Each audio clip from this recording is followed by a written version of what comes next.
At his second wedding reception, the millionaire froze when he saw his pregnant ex-wife wiping tables with trembling hands. She was hiding a truth that could destroy everything. But before we dive into the full story, let me know where you're watching from and what time it is. Now, subscribe to the channel, and let's get started. Sarah Matthews stood by the kitchen window of their elegant apartment, watching the late afternoon sun cast golden reflections across Lake Michigan. The view had taken her breath away when Jonathan first brought her here 3 years ago. Now, 18 months into their marriage, she still sometimes felt like an imposter in this sleek Chicago high-rise, a feeling she hoped would dissolve tonight. She smoothed her hands over the crisp white tablecloth she'd carefully laid out on their Italian marble dining table. The candles were strategically placed, waiting to be lit. The bottle of Jonathan's favorite Bordeaux was breathing, and nestled between 2 crystal wine glasses sat a tiny pair of baby booties, pale yellow with white trim. Sarah touched her still flat stomach, a nervous smile playing on her lips. A baby. Their baby. The thought sent equal waves of terror and joy through her body. Jonathan had always been vague about children, deflecting the conversation with talk about timing and career phases. But they were stable now. His family's real estate business was thriving, and she'd recently been promoted to general manager at Bellini's, one of Chicago's most exclusive restaurants. "This changes everything," she whispered to herself, rehearsing the words she would say when he walked through the door. The sound of keys in the lock made her jump. She quickly lit the candles, smoothed her hair, and straightened the simple black dress she'd splurged on for the occasion. "Sarah?" Jonathan's voice echoed through the apartment. "Are you home?" "In the dining room," she called back, her heart hammering against her ribs. Jonathan Reeves appeared in the doorway, his tall frame impeccably dressed in a charcoal suit that probably cost more than she'd made in a month before meeting him. At 32, he carried himself with the confidence of someone who had never doubted his place in the world. "What's all this?" he asked, loosening his tie as his eyes scanned the elaborate table setting. "Are we celebrating something? Did I forget an anniversary?" Sarah moved toward him, taking his briefcase and setting it aside. "No anniversary. Just wanted to do something special tonight." She reached up to kiss him, inhaling the expensive cologne that always clung to his skin. He returned the kiss distractedly. "I had the day from hell. The New York expansion is turning into a nightmare. Dad thinks we're moving too fast, but the opportunity won't wait." He poured himself a scotch from the bar cart, bypassing the wine she'd selected. "I hope dinner isn't too elaborate. I barely have an appetite." "It's just that chicken you like with the lemon and herbs," Sarah said, trying to mask her disappointment at his preoccupation. "But first, I thought we could toast to some news." Jonathan checked his phone, scrolling through messages. "Can it wait until after I shower? Patterson sent the revised projections and they're not what we hoped." "Actually," Sarah said, her voice trembling slightly, "this is pretty important." Something in her tone made him look up. His eyes narrowed slightly, then drifted to the table, finally noticing the baby booties. For a long moment, he simply stared. "Jonathan," she said, unable to contain her smile despite his silence, "we're having a baby. I found out yesterday and I wanted to surprise you." The silence stretched between them, turning from expectant to uncomfortable. Jonathan set his glass down with deliberate care. "A baby," he finally said, his voice flat. "Now." Sarah's smile faltered. "Yes. I'm about 8 weeks along. The doctor said everything looks perfect." Jonathan ran his hands through his perfectly styled hair, disheveling it in a way she rarely saw. "A baby? Now? This is going to ruin everything." His voice rose with each word. "We're about to expand into the New York market. I'm working 16-hour days. I don't have time for a baby crying around the house." Sarah took a step back, stunned by his reaction. "But I thought we wanted to start a family eventually." "Eventually, Sarah, eventually." Jonathan laughed, but there was no humor in it. Not when we're on the verge of the biggest deal of my career. I can handle most of the childcare, she offered quickly. My schedule at the restaurant is flexible. I can cut back my hours. Cut back? Jonathan interrupted, his voice scathing. And how exactly will that look to my parents? My mother already thinks I married beneath me. Now you want to be what? A part-time hostess and full-time mom? The words hit Sarah like physical blows. Your mother thinks you married beneath you? Jonathan's expression shifted from anger to something worse, pity mixed with contempt. A family? Sarah, you can barely organize a dinner for my associates without embarrassing us both. Have you ever noticed how my mother looks at you? How my friends politely smile when you try to join conversations about politics or economics? Sarah wrapped her arms around her midsection as if to shield the tiny life there from his words. I try my best.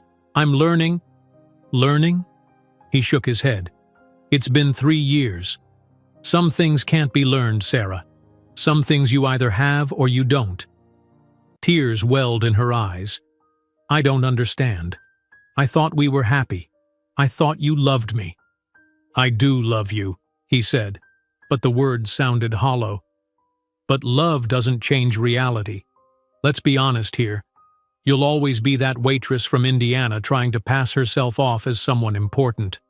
A baby will only make you more useless than you already are. Sarah gasped, the cruelty of his words stealing her breath. Jonathan, please. You will never be the kind of woman a man like me needs by his side, he continued relentlessly. I thought I could shape you into something close enough, but I was wrong. Sarah's legs gave way, and she sank into a dining chair. The candles flickered between them, casting dancing shadows that seemed to mock the romantic scene she'd so carefully created. What are you saying? She whispered. That you don't want our baby? Jonathan drained his scotch and poured another. I'm saying this is the worst possible timing. I'm saying you've made a unilateral decision that affects both our lives without consulting me. I'm saying... He stopped, staring at the baby booties with naked disdain. I need to think. He turned and walked to his home office, closing the door with a decisive click that seemed to echo through the apartment.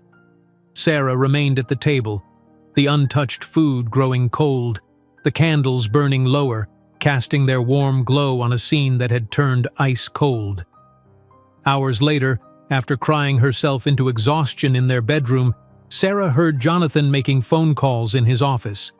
His voice rose and fell, discussing business matters as if nothing life-altering had happened, as if their world hadn't just shattered. When she finally emerged, red-eyed and hollow, she found the dining room cleared. The food was gone, the candles extinguished.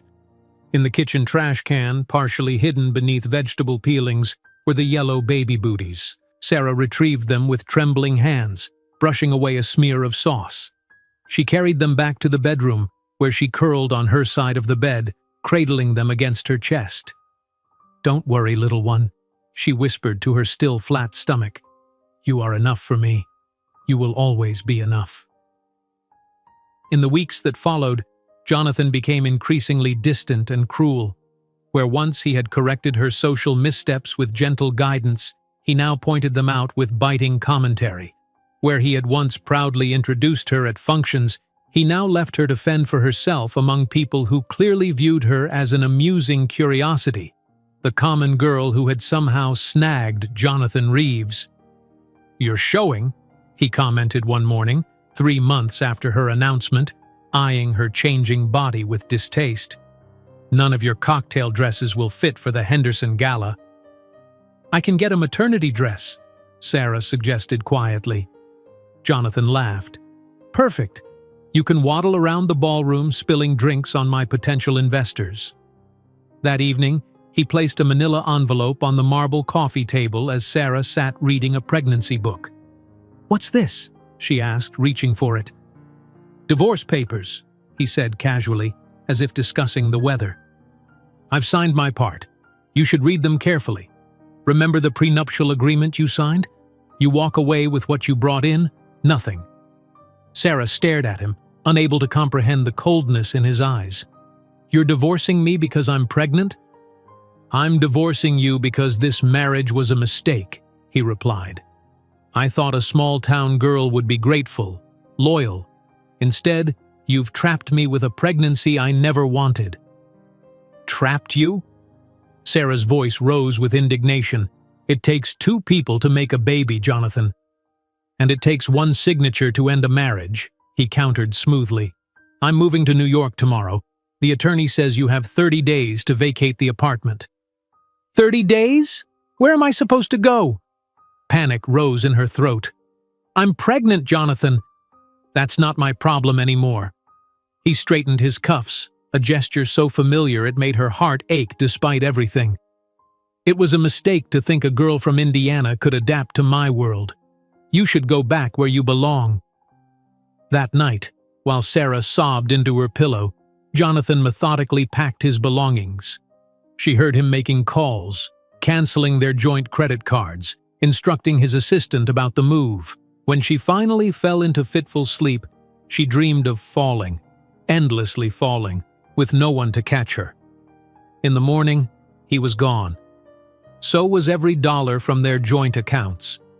Within a week, she discovered he had forged her signature on several financial documents, leaving her not only without resources but with significant debt. 4 months pregnant, Sarah Matthews was evicted onto the freezing Chicago sidewalk in January with only 2 suitcases of clothes and $200 hidden in a shoebox. A woman abandoned by the man who had once promised to love her forever, carrying a child he had rejected as an inconvenience. As tears froze on her cheeks in the bitter wind, Sarah could never have imagined that these cruel words would one day become the fuel that would propel her to build an empire that would make Jonathan Reeves look insignificant in comparison. The cold January wind whipped mercilessly against Sarah's face as she stood on the sidewalk outside what had been her home for the past 3 years. Her suitcases sat beside her like silent witnesses to her humiliation, condensation from her breath forming small clouds that disappeared into the gray Chicago morning. Just 3 months ago, she had been Mrs. Jonathan Reeves, expectant mother and wife to one of Chicago's rising real estate developers. Now she was just Sarah Matthews again, 4 months pregnant, homeless, and watching the doorman who once greeted her with a smile avoid making eye contact. "Ma'am, I'm sorry, but you can't loiter here," he finally said, his discomfort evident. "Building policy."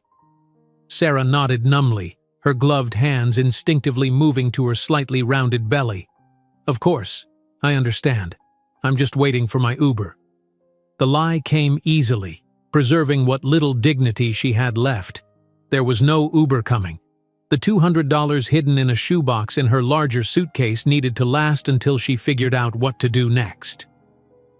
The previous night had been a blur of horror. After weeks of increasingly cruel treatment following her pregnancy announcement, Jonathan had finally shown his true colors. She'd been in the bathroom when she heard him in their bedroom, the sound of drawers opening and closing with furious efficiency. "What are you doing?" she'd asked, emerging to find him packing the last of his designer suits. "I told you I'm moving to New York tomorrow," he'd replied without looking at her. "The expansion won't manage itself." "But what about me? What about us working through this?" Her hand had drifted to her stomach, a gesture that seemed to irritate him more each time she did it.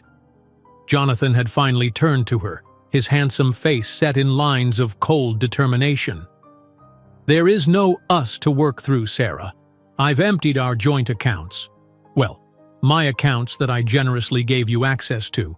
You'll find the credit cards no longer work." His voice had been clinical, detached, as if he were discussing a business transaction gone sour. "The divorce papers are on the table. I suggest you sign them quickly. My lawyer says it will be better for you." "Better for me?"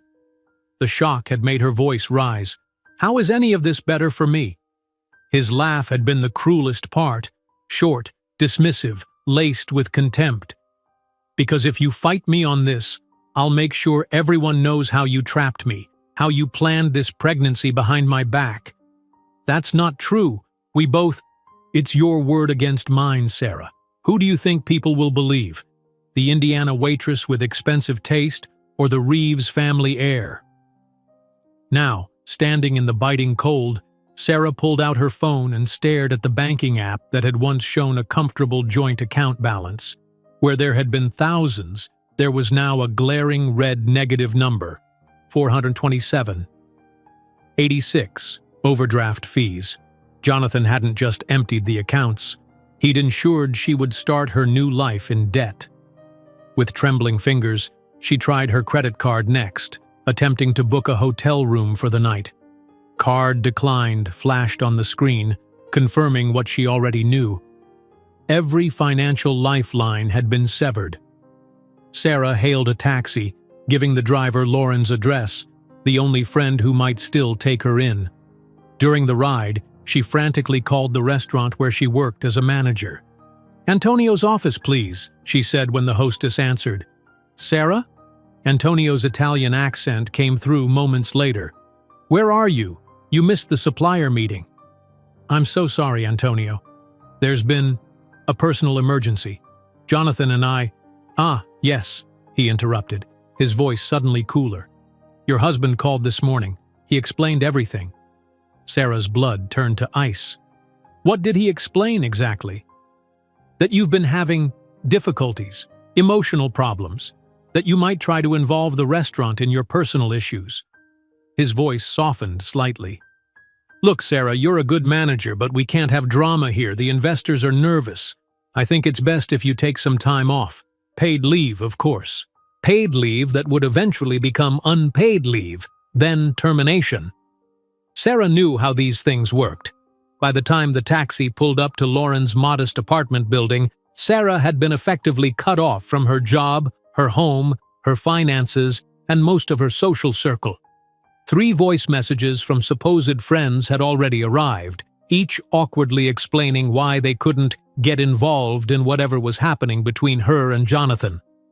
"That'll be $27.50, the taxi driver said, interrupting her thoughts. Sarah handed over 30 of her precious dollars, telling him to keep the change. Money that should have been buying baby clothes was now paying for her escape from the life she thought she'd built. Lauren answered the door in pajamas, her face transitioning from surprise to concern. "Sarah? What's happened?" "Jonathan left me," Sarah said, the words still unreal. "He's filed for divorce. I've been evicted." She gestured to her suitcases. "I didn't know where else to go." Lauren's small one-bedroom apartment became Sarah's temporary sanctuary. The couch that pulled out into an uncomfortable bed became her new home, the thin blanket a poor substitute for the Egyptian cotton sheets she'd grown accustomed to. "He can't just leave you with nothing," Lauren insisted as they sat at her tiny kitchen table that evening, mugs of tea growing cold between them. "You're pregnant with his child." "He made me sign a prenuptial agreement," Sarah explained, the humiliation burning fresh. "It said I leave with what I brought in if the marriage dissolves. I was so in love I didn't think—" "You need a lawyer," Lauren said firmly. The next morning, Sarah discovered exactly how thoroughly Jonathan had planned his exit. The lawyer she managed to see, the only one who would give her a free consultation, scrolled through the documents she brought with a deepening frown. "Mrs. Reeves." "Matthews," Sarah corrected quietly. "I'm going back to my maiden name." "Ms. Matthews, then. I'm sorry to tell you this, but these documents appear to be in order. The prenuptial agreement is ironclad. Additionally," he adjusted his glasses, "these loan documents bear your signature, making you responsible for debts totaling nearly $50,000. "What loan documents? I never signed anything like that." The lawyer turned the papers toward her. There, at the bottom of each page, was what appeared to be her signature. "That's not my signature," Sarah whispered. "I mean, it looks like mine, but I never signed these." The lawyer's expression was sympathetic but skeptical. "Proving forgery is extremely difficult and expensive, Ms. Matthews, and from what you've told me about your husband's resources versus your current situation—" He didn't need to finish. Sarah understood. Jonathan had not only abandoned her, he had systematically ensured she would have no means to fight back. 3 weeks later, Lauren's patience was wearing thin. Though she never said it directly, her small size when stepping over Sarah's suitcases and the tension in her smile when coming home to find Sarah on her couch spoke volumes. "I need to find my own place," Sarah announced one evening. "I've found a job. 2, actually." The jobs were a far cry from her position as restaurant manager. During the day, she washed dishes at a diner near the hospital. At night, she cleaned offices in a corporate building downtown. The combined income would just barely cover rent for a tiny studio apartment in Cicero, a struggling suburb far from the gleaming lakefront towers where she had lived with Jonathan. The apartment was on the 3rd floor of a building with no elevator. The walls were thin enough that she could hear her neighbors arguing in Spanish, the ceiling stained from past water damage. But it was hers, paid for with her own money, and Jonathan couldn't take it away from her. On weekends, Sarah returned to what she knew best, picking up shifts as a waitress at a family restaurant, the same position Jonathan had so often mocked her for. "You'll always be that waitress from Indiana." His voice echoed in her head as she balanced plates along her arm, her pregnant belly now clearly visible beneath the unflattering uniform. Her feet swelled in the cheap non-slip shoes. Her back ached from double shifts. The other waitresses eyed her with curiosity but little sympathy. Another single mom-to-be, nothing unusual in their world. It was during her 6th month of pregnancy, while wiping down tables between the lunch and dinner rush, that Sarah felt her daughter move for the first time. A definitive kick, as if the tiny life inside her was reminding her mother of her presence. Sarah froze, one hand on her belly, the other clutching a damp rag. Tears welled in her eyes, but not of sadness. For the first time since Jonathan had walked out, she felt something like hope. "It's just us now, little one," she whispered, ignoring the curious glance from a busboy. "Just us against the world." That night, Sarah sat on her thin mattress on the floor of her studio apartment, making calculations in a worn notebook. Rent, utilities, food, baby clothes, diapers, formula. The numbers refused to add up to anything but desperation. "We need more," she told her unborn child, rubbing her belly. "And I'm going to get it for us." The next day, Sarah approached her manager at the office cleaning company. "I'd like more hours," she said. "Any building, any shift." "You sure?" he asked, eyeing her pregnant belly doubtfully. "The overnight shifts are rough, especially in your condition." "I'm sure," Sarah replied firmly. "I need the money." And so her routine became even more grueling. Days washing dishes, evenings waiting tables, nights scrubbing office floors. In between, she snatched moments of sleep when she could, often on buses between jobs. During one overnight shift, as she mopped the floor of an executive's office on the 40th floor of a downtown skyscraper, Sarah caught her reflection in the floor-to-ceiling windows. Backlit by the office lights, she could see her silhouette, rounded belly protruding, mop in hand, hair escaping from its ponytail. "You will never be the kind of woman a man like me needs by his side," Jonathan's words came back to her. Sarah straightened her back, looking out at the Chicago skyline glittering in the night. "No," she said aloud to her reflection. "I'll be better. I'll be the kind of woman who doesn't need a man like you at all." She felt another kick from her daughter, as if in agreement. During Turno's Duplos, with her feet swollen and her back aching, Sarah felt the first movements of her daughter. "It's just us two now, little one," she whispered while scrubbing floors at 2 in the morning. "But I'll give you the world, I promise." While counting coins to buy bread at the corner grocery store, Sarah couldn't have predicted that one day she would command a billion-dollar empire from the penthouse of a skyscraper her own company would build. Sarah shuffled down the narrow hallway of her apartment building at 4:30 in the morning, her swollen feet protesting each step. She paused at the top of the stairs, one hand bracing against the peeling wallpaper, the other cradling her 6-month pregnant belly. The elevator had been out of service for weeks, and 3 flights of stairs had become her daily mountain to climb. Just a little longer, she whispered to her unborn daughter. "Mommy just needs to get through one more day." Outside, Chicago's winter darkness enveloped her as she waited for the bus, the wind cutting through her second-hand maternity coat. She'd found it at a thrift store, 3 sizes too large but only $8. The memory of her cashmere coats hanging in Jonathan's closet flashed through her mind, but she pushed it away. Those memories belonged to another life, another Sarah. The bus arrived 20 minutes late, already crowded with other early morning workers, house cleaners, hospital staff, construction workers. Sarah squeezed into the last remaining seat, offering a tired smile to the elderly woman beside her. "How far along?" the woman asked, nodding toward Sarah's belly. 26 weeks, Sarah replied, the maternal pride in her voice contrasting with the exhaustion in her eyes. "Working right up until the end, huh? I did the same with all 4 of mine." The woman's weathered hands twisted a simple gold band on her finger. Their father walked out when the youngest was still crawling. Had to do what needed doing. Sarah nodded, a silent understanding passing between them. The unspoken sisterhood of women who carried on when men walked away. By 5:30, Sarah was tying an apron around her expanded waistline in the kitchen of Louie's Diner, a greasy spoon that catered to hospital staff from the medical center across the street. The smell of frying bacon and industrial dishwashing detergent made her stomach churn, but she swallowed hard and picked up her first stack of dirty plates. "Matthews, table 6 needs clearing and the lunch prep hasn't started." Frank, the head cook, barked from behind the grill. His eyes softened slightly when they landed on her belly. "And for Christ's sake, take a break if you need to.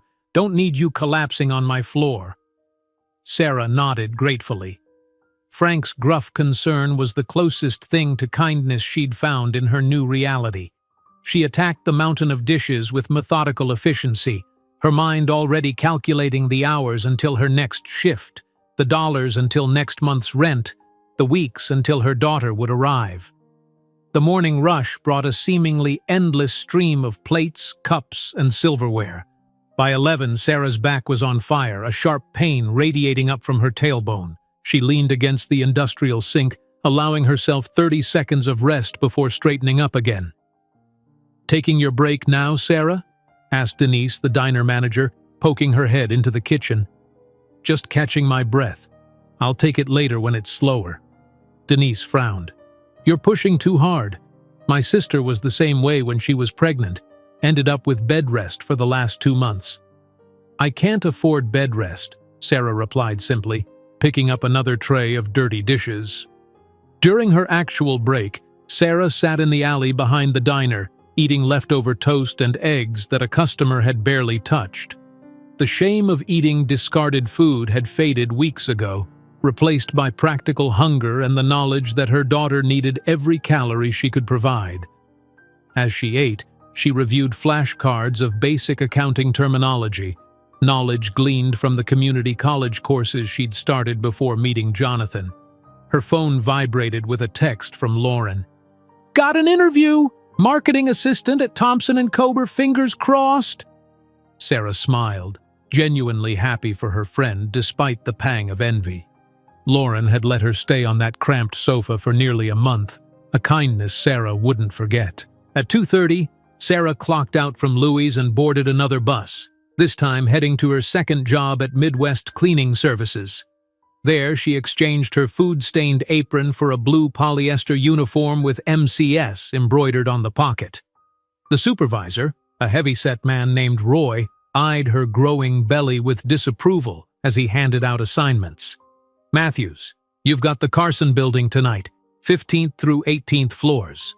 He thrust a cart key into her hand. "Remember, bathrooms need special attention. They had complaints last week." The Carson building was one of the older office towers in the financial district, home to insurance companies and small legal firms. By 6 o'clock, most employees had left for the day, leaving Sarah alone with her cart of cleaning supplies and the occasional late-working executive who barely glanced her way. On the 17th floor, as she knelt painfully to scrub at a stubborn stain beneath a urinal in the men's bathroom, Sarah felt a strong kick from within. She paused, placing a gloved hand on her stomach. "I feel you, little one," she whispered, the echo of her voice bouncing off the tiled walls. "You're saying, Mom, this is gross. I know, baby, but it's honest work and it's putting a roof over our heads." Another kick, stronger this time. "You're right. We won't be doing this forever. Mommy had almost finished her business degree, you know. Before—" She didn't finish the sentence. There was no need to talk about before anymore. Only after mattered now. By midnight, Sarah's uniform was damp with sweat, her lower back throbbing with each movement. As she emptied a trash can in a corner office, far nicer than any space she'd ever work in herself, her eyes caught a framed photograph on the desk. A smiling family, father, mother, 2 children. The casual happiness of the image struck her like a physical blow. That night, Sarah arrived home at 1:30 in the morning, her feet so swollen that removing her shoes was an exercise in pain. She ate a peanut butter sandwich standing at her kitchenette counter, too exhausted to even sit down. The tiny studio apartment was sparsely furnished. A mattress on the floor, a folding table with 1 chair, a lamp without a shade. But it was clean, meticulously so. Perhaps cleaning was the only part of her life she could control now. On weekends, Sarah returned to what she knew best: waiting tables. Gino's family restaurant was a far cry from the upscale establishments where she'd worked before meeting Jonathan. The food was mediocre, the tips modest, but the manager had hired her despite her pregnancy, understanding her desperate need for more hours. "Order up for table 7, called the cook, sliding plates across the pass-through window. Sarah balanced 3 plates up her arm, a skill that had never left her. As she delivered steaming platters of pasta to a family of 4, she caught the mother's eye drifting to her belly. "When are you due, honey?" the woman asked kindly. "August," Sarah replied with a practiced smile. "You shouldn't be on your feet all day," the woman scolded gently. "My daughter's a nurse. She says—" "Can we get more bread?" interrupted the husband, clearly impatient with the personal conversation. "Right away, sir," Sarah responded automatically, the smile never leaving her face, though it no longer reached her eyes. In the back hallway between the kitchen and dining room, Sarah leaned against the wall for a moment, breathing through a sharp pain in her side. A memory ambushed her. Jonathan at one of his business dinners, speaking about a server within earshot. "These people are practically furniture, darling. No need to thank them so profusely." She'd been embarrassed then by what she'd perceived as his social gaffe. Now she understood it had been a glimpse of his true character, a warning sign she'd chosen to ignore. The dinner rush stretched into evening, and Sarah's tips accumulated slowly in her apron pocket. Each dollar represented diapers, formula, the tiny necessities for the life growing inside her.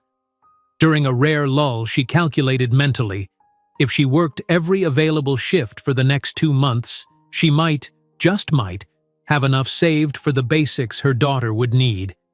By closing time, Sarah's legs were trembling with fatigue. As she wiped down her last table, a sharp, sustained pain gripped her abdomen. She gasped, clutching the edge of the table until her knuckles whitened. "Sarah?" Mario, the elderly owner, approached with concern. "You okay?" "Just tired," she managed, straightening with effort. "Long day." Mario's eyes narrowed skeptically. "My wife had 6 children. I know what contractions look like." "It's not contractions," Sarah insisted. "Just Braxton Hicks. False labor. The doctor mentioned it might happen." Mario insisted on calling her a cab, even paying for it from the register. No arguments. My mother would haunt me if I let a pregnant woman take the bus at midnight.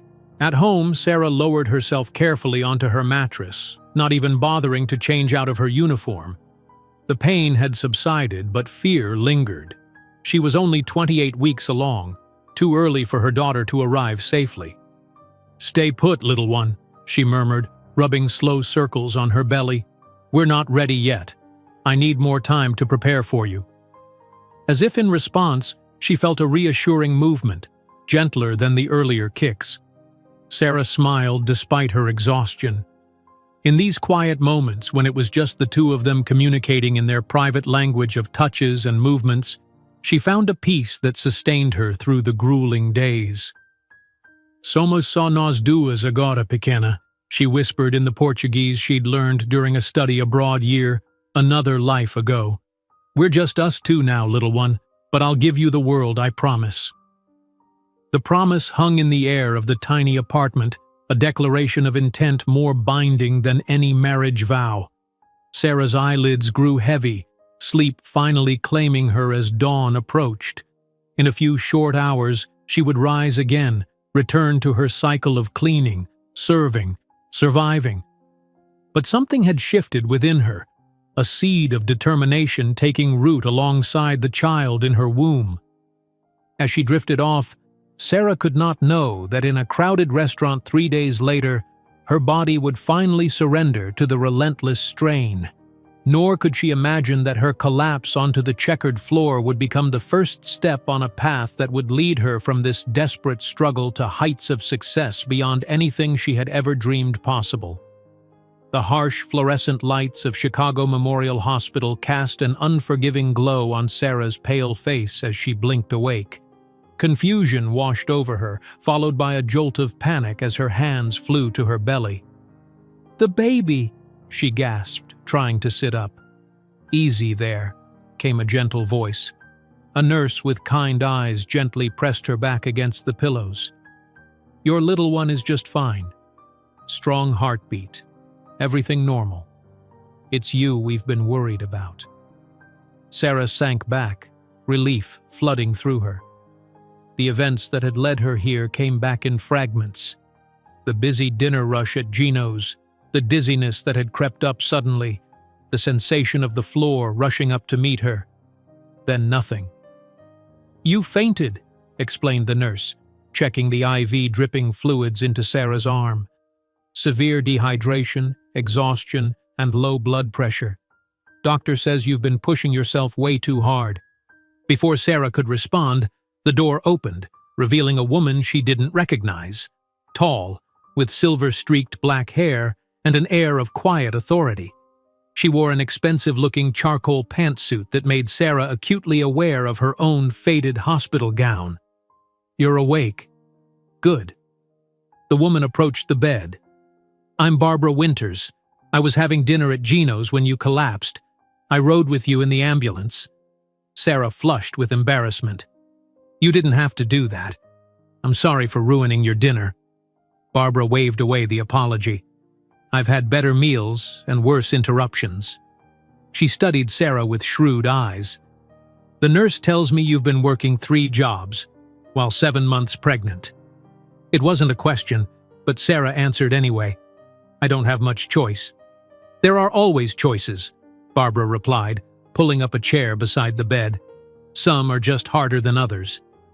She reached into her leather briefcase and extracted a folder. "While you were unconscious, I took the liberty of looking into your background. Hope you don't mind the invasion of privacy, but I was curious." Sarah tensed. "My background?" "Northwestern MBA program, incomplete. Fluent in Portuguese and conversational Spanish.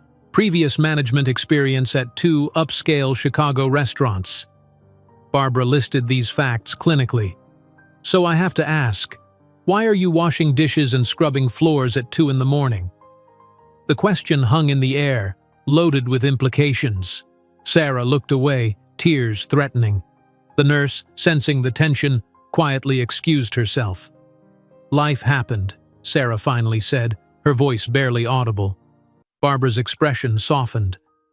"Life has a way of doing that." She leaned forward. "Look, I run a small technology consulting firm. We help businesses optimize their operations using custom software solutions. I need an administrative assistant who can actually think, not just answer phones. When you're recovered and that baby is born, come see me." She placed a business card on the bedside table. "This isn't charity, it's business. I hate wasted potential." After Barbara left, Sarah held the embossed card under the harsh hospital lights, tracing the raised letters with her fingertip. Winter's Tech Solutions. For the first time in months, a tiny spark of hope flickered to life in her chest. August 15, 2008. The date would forever be etched in Sarah's memory. The day Emma Matthews came screaming into the world after 18 hours of labor. As the nurse placed the tiny red-faced bundle on Sarah's chest, time seemed to stand still. "Hello, Emma," Sarah whispered, counting perfect fingers and toes through her tears. "We made it." The world outside the delivery room was in chaos. The financial markets were crashing, and terms like subprime mortgage crisis dominated the news. But in that sterile hospital room cradling 7 pounds 3 ounces of determined life, Sarah found a center of perfect calm. 3 days later, she stood in her tiny apartment, staring at her reflection in the bathroom mirror. Dark circles shadowed her eyes, and her body felt like a stranger's, soft and unfamiliar where it had once been firm. Emma slept in a second-hand bassinet beside her bed, making tiny, suckling movements with her lips even in sleep. Sarah opened the kitchen cabinet and stared at the single can of formula, her emergency backup if breastfeeding failed. $80 for the specialized kind the hospital had recommended. $80 that represented nearly a full day's wages. She calculated mentally how long she could stretch her meager savings before she'd need to return to work. 2 weeks. 2 precious weeks with her daughter before reality would come crashing back. Barbara Winters's office occupied the 10th floor of a modest building in Chicago's West Loop, far from the gleaming downtown towers, but still respectable. Sarah stood in the reception area, nervously adjusting Emma's blanket in the stroller beside her. At 6 weeks old, Emma was alert, her eyes, already showing hints of the hazel they would become, darting around the unfamiliar environment. "Ms. Winters will see you now," announced the receptionist, with a curious glance at the baby. Barbara's office was unexpectedly warm, both in temperature and decor. Bookshelves lined with technical manuals shared space with framed photographs of mountaineering expeditions. Barbara herself rose from behind a large desk, her handshake firm. "Sarah Matthews, and this must be the reason for your hospital stay." She peered into the stroller with undisguised interest. "She has your determination in her eyes already." "This is Emma," Sarah confirmed, then hesitated. "I should be up front. I don't have childcare arrangements yet. The wait list for subsidized daycare is 18 months long, and private options are currently beyond my means." Barbara studied her for a long moment. "Do you type quickly and accurately?" Taken aback by the non sequitur, Sarah nodded. 90 words per minute with 98% accuracy. "Can you maintain a calendar, prioritize emails, and tell people no without making enemies?" "Yes, I believe I can." "And will that baby scream through client calls?" Sarah looked down at Emma, who gazed back with solemn eyes.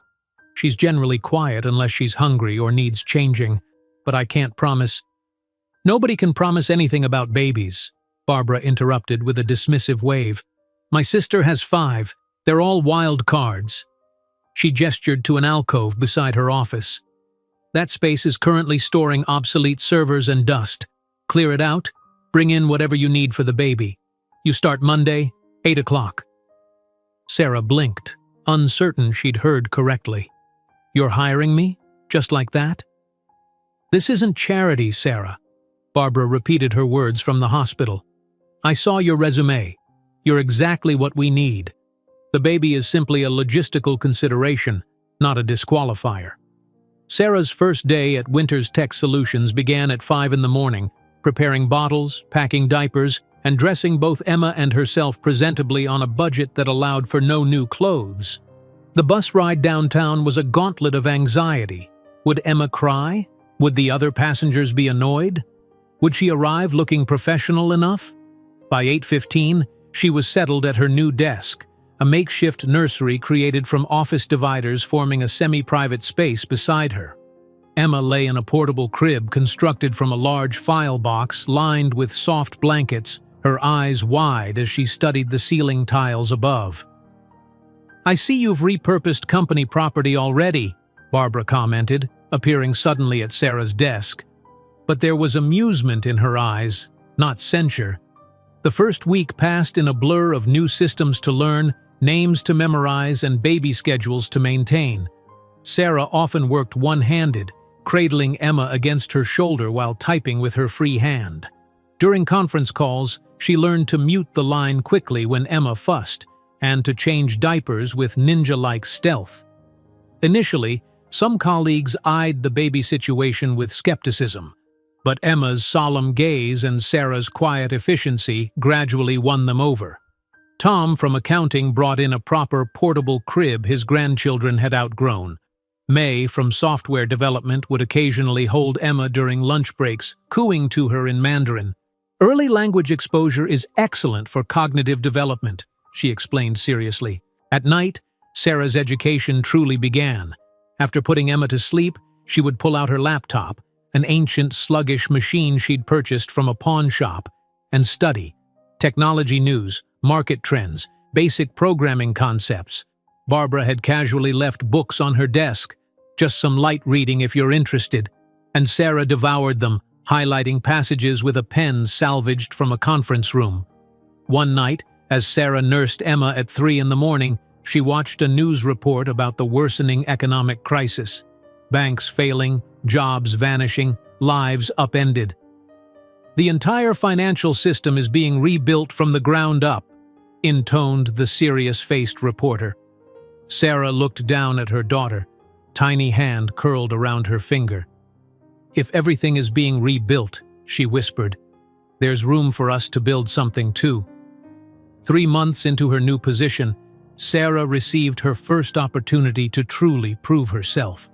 Barbara was out with the flu, and a critical client was threatening to cancel their contract over a miscommunication about project scope. "Ms. Winters isn't available, but perhaps I can help resolve this," Sarah said calmly into the phone while gently rocking Emma's carrier with her foot. 2 hours and 1 detailed spreadsheet later, she had not only salvaged the relationship, but expanded the contract's value by 20%. When Barbara returned the next day, she found a note summarizing the situation on her desk. "Not bad, Matthews," was all she said, but her approving nod spoke volumes. By Emma's 6-month birthday, Sarah had received her first raise and bonus. The money went immediately to a security deposit on a slightly larger apartment in a marginally better neighborhood, one with reliable heat and no cockroaches. "Look, Emma," she said, twirling her daughter around their new living room. 2 whole rooms! We're moving up in the world." That night, after tucking Emma into her crib, a real crib purchased with her bonus, Sarah opened her laptop and discovered an article about Jonathan Reeves's expanding real estate empire in New York. The photograph showed him at a charity gala, a slender blonde woman on his arm, his smile confident and untouched by the economic turmoil affecting most Americans. Sarah felt a familiar pain twist in her chest, but it was duller now, less consuming. She thought of Barbara's words from their first real conversation. "There are always choices. Some are just harder than others." In the quiet of her new apartment, with her daughter sleeping peacefully and a future slowly taking shape, Sarah opened a blank document on her laptop. With deliberate keystrokes, she typed, "One day, Jonathan Reeves will read about me in the Wall Street Journal and choke on his breakfast." As she wrote that promise at midnight, Sarah didn't imagine that in 15 years not only would Jonathan read about her, but the entire world would know her name as a synonym for innovation and extraordinary success. Sarah stared at the document on her screen, reading her promise one more time before saving it. The determination she felt when typing those words coursed through her veins like a new kind of strength. She closed her laptop and padded quietly to Emma's crib, watching her daughter's chest rise and fall in peaceful slumber. "We're just getting started," she whispered. The following morning, she arrived at the office earlier than usual. Barbara had mentioned a potential new client in the healthcare sector, and Sarah wanted to research their pain points before the introductory call. She settled Emma in her now customized office corner, complete with a proper playmat donated by May and sound-dampening panels Tom had salvaged from a renovation on the 14th floor. At 9:30, Sarah took a deep breath and knocked on Barbara's office door. "Come in," Barbara called, not looking up from her computer. "The Henderson healthcare call is in 30 minutes, Sarah said, placing a folder on her boss's desk. "I compiled some background information you might find useful. They've had 3 failed software implementations in the past year, and their CFO is particularly concerned about integration with their legacy systems." Barbara glanced up, her eyebrows raised slightly as she opened the folder. She scanned the contents, a hint of surprise crossing her face. "This is thorough," she said, flipping through the pages. "Where did you find their implementation history? That's not public information." Sarah straightened her posture. "I called their administrative office posing as a vendor verification service. Their assistant was quite helpful." A slow smile spread across Barbara's face. "Resourceful. I like it." She closed the folder and leaned back in her chair. "How would you feel about sitting in on this call? Not just taking notes, actually participating?" "I'd like that very much," Sarah replied, trying to contain her excitement. The call went better than either of them could have anticipated. When the Henderson CFO expressed concerns about cost overruns, Sarah smoothly interjected with a detailed breakdown of how Winters Tech's methodology prevented scope creep. By the end of the hour, Henderson Healthcare had not only agreed to a follow-up meeting but requested specifically that Ms. Matthews be present. As they hung up, Barbara swiveled her chair to face Sarah directly. That wasn't luck. That was skill. She tapped her fingers on the desk thoughtfully. "I think it's time we discussed your future here." 3 weeks later, Sarah received her new business cards. Sarah Matthews, Project Coordinator. The promotion came with a modest salary increase and, more importantly, direct client contact. Emma, now 10 months old, celebrated by saying her first word, not mama as Sarah had secretly hoped, but book, clear as day, while patting the colorful story Sarah read to her each night. "Book?" Sarah repeated, astonished. "Did you just say book?" Emma grinned, revealing her 2 bottom teeth, and emphatically slapped the cardboard page again. "Book!" Sarah laughed with delight. "Of course your first word would be book. You're going to be brilliant."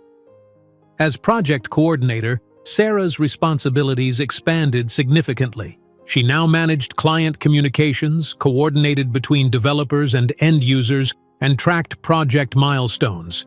The work was challenging and often stretched late into the evening, with Emma sleeping under Sarah's coat on the office sofa while her mother finalized deliverable schedules and troubleshot implementation issues. One night, as they were the last 2 remaining in the office, Barbara paused by Sarah's desk on her way out. "You know, most people in your situation would have taken the easy way out," she remarked, watching Emma sleep peacefully among the stack of project binders. Sarah looked up from her spreadsheet. "What do you mean?" "Single mother, abandoned during pregnancy, starting over from scratch." Barbara shrugged. "Most would have given up, taken welfare, blamed the world for their circumstances. You didn't." Sarah glanced at her daughter. "I couldn't, not with her watching me." Barbara nodded, understanding in her eyes. "Go home, Sarah. The projections can wait until morning." By Emma's first birthday, Sarah had established a rhythm. Up at 5 to study, drop Emma at the small in-home daycare she could now afford 2 days a week, work until 6, pick up Emma, dinner, bath, story time, and then more work after Emma fell asleep. It was exhausting but sustainable, and each small success at work felt like a step further away from the woman who had once been discarded as worthless. In February of 2010, Sarah was invited to present a proposal to a potential client, a mid-sized manufacturing company looking to optimize their supply chain. It would be her first solo presentation, with Barbara attending only as an observer. The night before, Sarah practiced in front of her bathroom mirror, Emma watching curiously from her playpen in the hallway. "Our solution integrates seamlessly with your existing infrastructure," Sarah rehearsed, trying to project confidence despite her nerves. Emma clapped her hands together, an encouraging audience of one. The presentation went better than Sarah had dared to hope.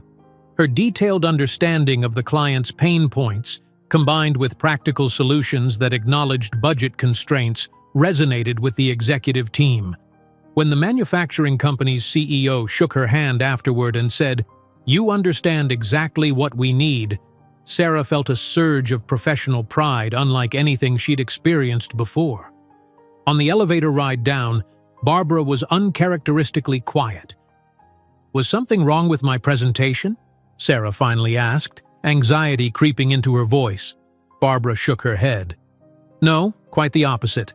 I'm just realizing I may need to accelerate my timeline." "Timeline for what?" "For your future," Barbara replied cryptically, leaving Sarah to wonder what she meant. That question was answered 6 months later when Sarah was called into Barbara's office and offered a promotion to operations manager. The role came with a substantial salary increase, her own office, and responsibility for all internal processes at Winters Tech. "You've earned this," Barbara said, sliding the offer letter across her desk. "You have a natural talent for seeing the big picture while not losing sight of the details. That's rare." That weekend, Sarah and Emma moved into a new apartment, still modest, but in a safer neighborhood with better schools.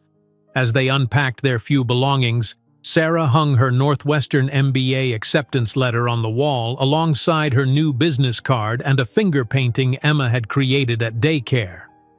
"Is that your office, Mommy?" 2-year-old Emma asked, pointing to the business card. "Yes, sweetheart. And someday, if you want, you'll have your own office too. Or whatever else you dream of having."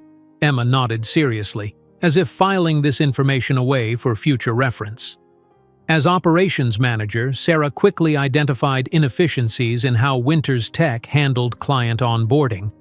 She developed new protocols that reduced implementation time by 30% and increased client satisfaction scores. Barbara, watching from the sidelines, seemed pleased but not surprised by these improvements. During this period, Emma was developing at an astonishing rate. At 3, she could count to 100, write her name, and solve simple puzzles designed for children twice her age. Sarah recognized in her daughter not just her own determination, but also the analytical mind and focus that, painful as it was to admit, came from Jonathan. When Emma frowned in concentration over a particularly challenging puzzle, the resemblance was unmistakable. "You're just like your daddy when you make that face," Sarah said once, the words escaping before she could stop them. Emma looked up, curiosity bright in her eyes. "Where is my daddy?" Sarah froze, unprepared for the innocent question. "He lives far away, sweetie. He couldn't be with us." "Why not?" "Sometimes grown-ups make choices that are hard to understand," Sarah answered carefully. "But it doesn't matter, because we have each other."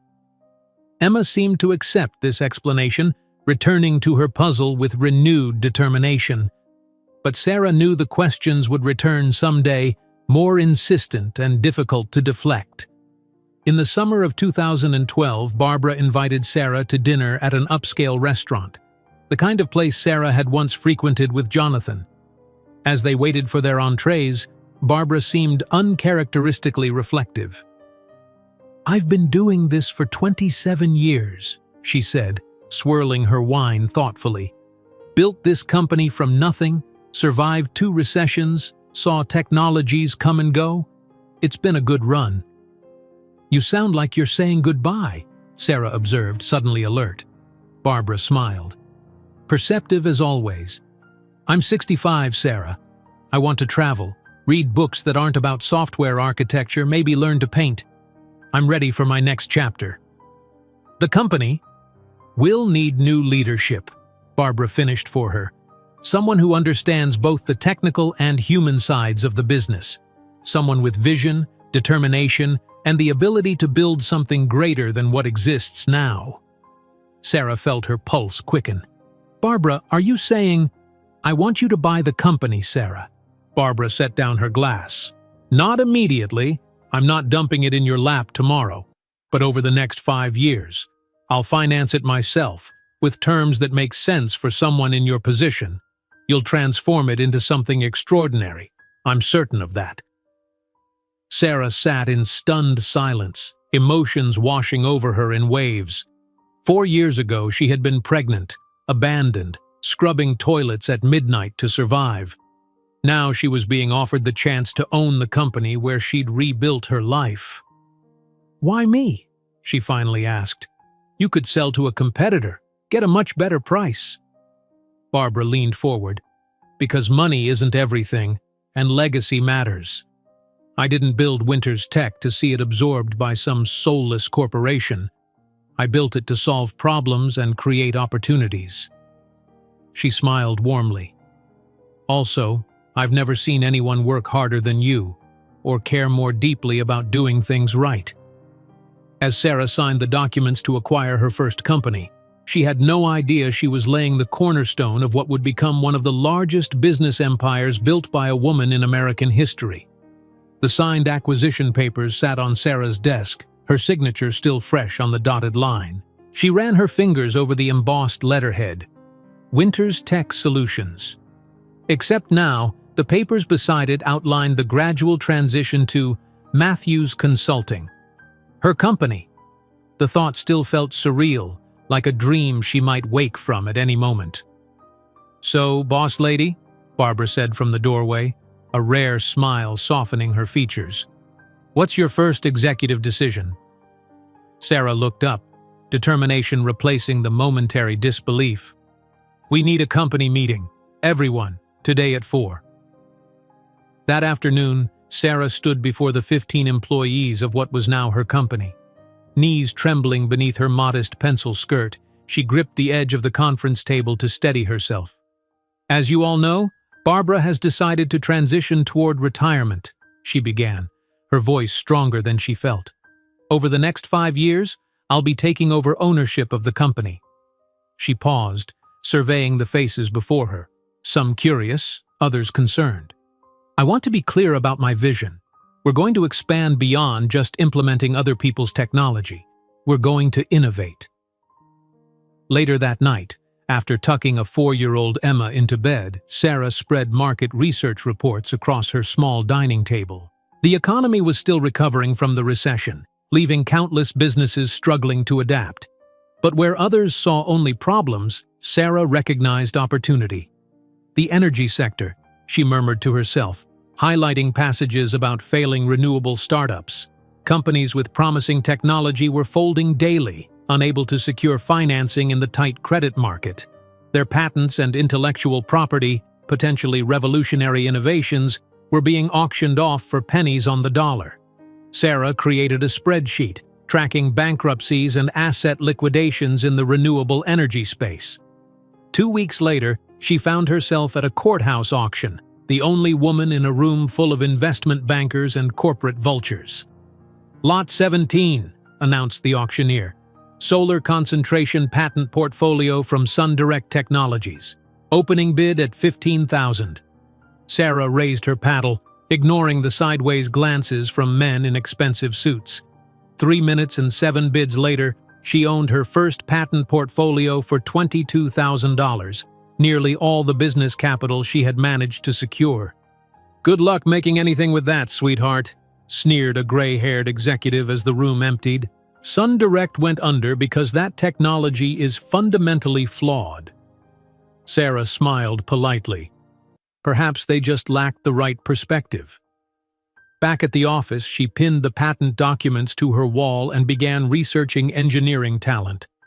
The recession had left countless brilliant minds unemployed, particularly in struggling green technology firms.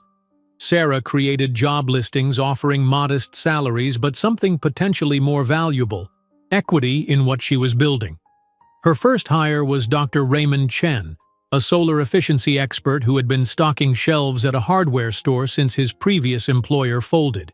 He studied the SunDirect patents skeptically. "There's a reason they failed," he said, pointing to technical diagrams. "The heat transfer mechanism is inefficient at scale." "But what if we weren't trying to scale it the same way?" Sarah asked. "What if we went smaller, not larger?" Chen raised an eyebrow. Distributed generation instead of centralized? That's actually interesting. Within 6 months, Sarah had assembled a team of 7 engineers, all from failed startups, all brilliant, all working in a cramped corner of the Matthews Consulting office. They shared a single whiteboard where Sarah had sketched her vision, a system she called Energrid, designed to allow communities to generate and distribute their own energy through interconnected microgrids. The problem with current systems, Sarah explained during a late-night strategy session, is they're either massive infrastructure projects requiring huge capital or they're individual solutions that don't create community resilience. Emma sat quietly in the corner of the conference room, assembling complex puzzles while the adults worked. Occasionally, she would look up, observing the animated discussions with solemn curiosity. That evening, as Sarah served dinner in their modest apartment, Emma asked the question Sarah had been dreading. "Why don't I have a daddy like Lily and Marcus?" Sarah set down her fork, choosing her words carefully. "Families come in all different shapes, sweetheart. Some have a mommy and daddy, some have 2 mommies or 2 daddies, and some, like us, have just a mommy." Emma frowned, processing this information. "But where is my daddy? Did he die?" "No, honey, he didn't die." Sarah took a deep breath. "Your father wasn't ready to be a daddy. Some people aren't prepared for that responsibility. Wasn't I good enough for him to want to be my daddy?" Emma's voice was small, her eyes downcast. The question pierced Sarah's heart. "Oh, Emma, no. It was never about you. You are perfect, absolutely perfect. Your father, he made his choice before he even met you. It was about him, not you, never you." Emma nodded, seemingly satisfied for the moment, but Sarah knew this conversation was just beginning. As her daughter grew, the questions would become more complex, more difficult to answer without revealing the painful truth. Meanwhile, the Energrid concept was evolving rapidly. Late one night, Sarah stayed at the office reviewing photographs of impoverished communities where energy costs consumed up to 40% of household income. Families choosing between electricity and food, schools unable to operate computers due to unreliable power. "There has to be a better way," she murmured, spreading the images across her desk. Then it hit her, the connection between 2 seemingly incompatible technologies in their patent portfolio. She frantically sketched a new configuration, a way to combine thermal storage with small-scale photovoltaics to create a system that could provide consistent power even when the sun wasn't shining. The next morning, she burst into the engineering room, waving her drawings. "I think I've got it!" Dr. Chen studied her sketches, eyes widening. "This shouldn't work," he said slowly, "but I think it might. The thermal battery concept combined with the distributed architecture." He looked up at Sarah with newfound respect. "We need to build a prototype." Over the next year, Matthews Consulting continued its steady business implementing technology solutions, but every spare dollar went into developing the Energrid prototype. Sarah pitched the concept to potential investors, seeking the capital needed to move from theory to reality. "It's too speculative," said the first venture capitalist. "The energy market is too regulated," argued the second. "Come back when you have a working prototype," suggested the third. 27 rejections later, Sarah sat in her office calculating how much more the company could invest in Energrid before risking financial stability. The answer was clear: not enough. That night, she made the most difficult financial decision since starting over after Jonathan left her. She would mortgage her recently purchased small condo and liquidate her modest savings to finance the prototype herself. "Are you certain?" Barbara asked when Sarah shared her plan. Though semi-retired, Barbara still served as an advisor. "That's everything you've built as a safety net." "I've started from nothing before," Sarah replied quietly.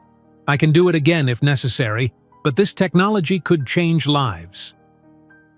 As the prototype development accelerated, 7-year-old Emma was showing remarkable aptitude for mathematics and logical thinking. Her second-grade teacher had requested a meeting to discuss moving her to advanced classes. "She's solving problems at a fifth-grade level," the teacher explained, "and she's particularly interested in how things work, always asking questions about systems and connections."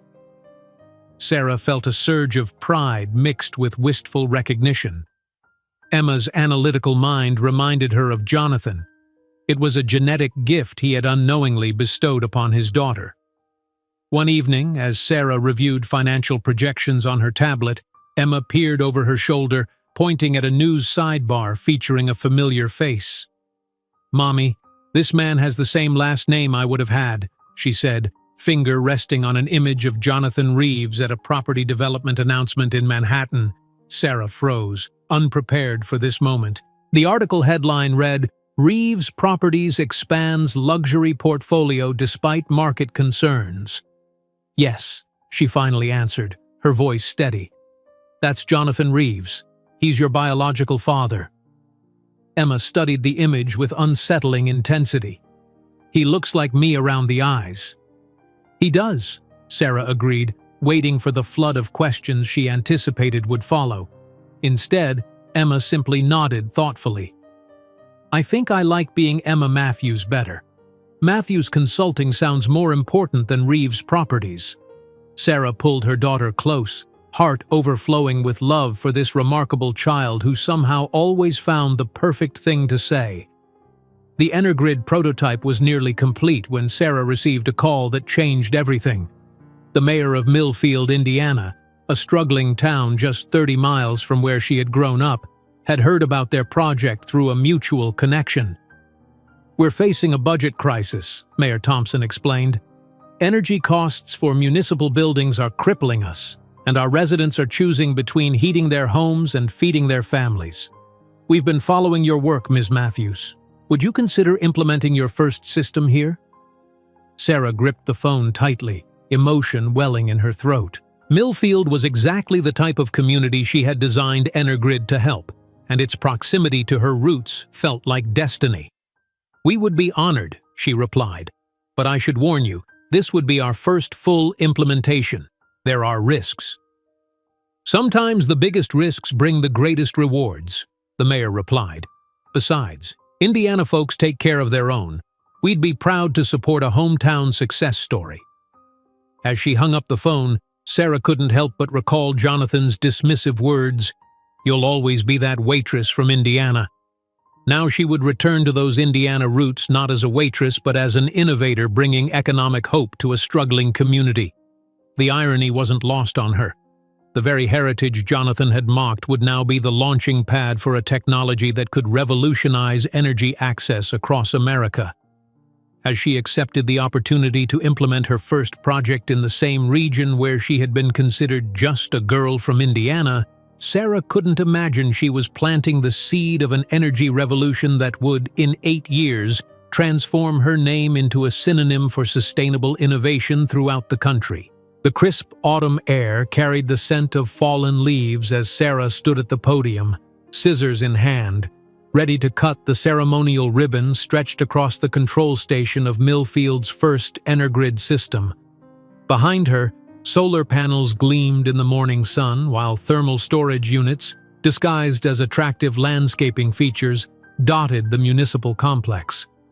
"Today marks not just a new chapter for Millfield," Sarah began, her voice carrying across the gathered crowd of townspeople, "but a vision of what's possible when communities take energy independence into their own hands." As the ribbon fell in 2 pieces, cheers erupted from the assembled crowd. Sarah caught Emma's eye in the front row, her daughter beaming with pride, holding a small notebook where she'd been sketching the components of the system all morning. Mayor Thompson enveloped Sarah in an unexpected hug, his weathered face creased with emotion. "You don't understand what you've done for us," he whispered. "This system will save our town nearly $200,000 this year alone. You've saved Millfield from bankruptcy." The data backed his enthusiasm. The pilot Energrid system had been operational for just 2 weeks during testing, and already the municipal complex had reduced its energy costs by 78%.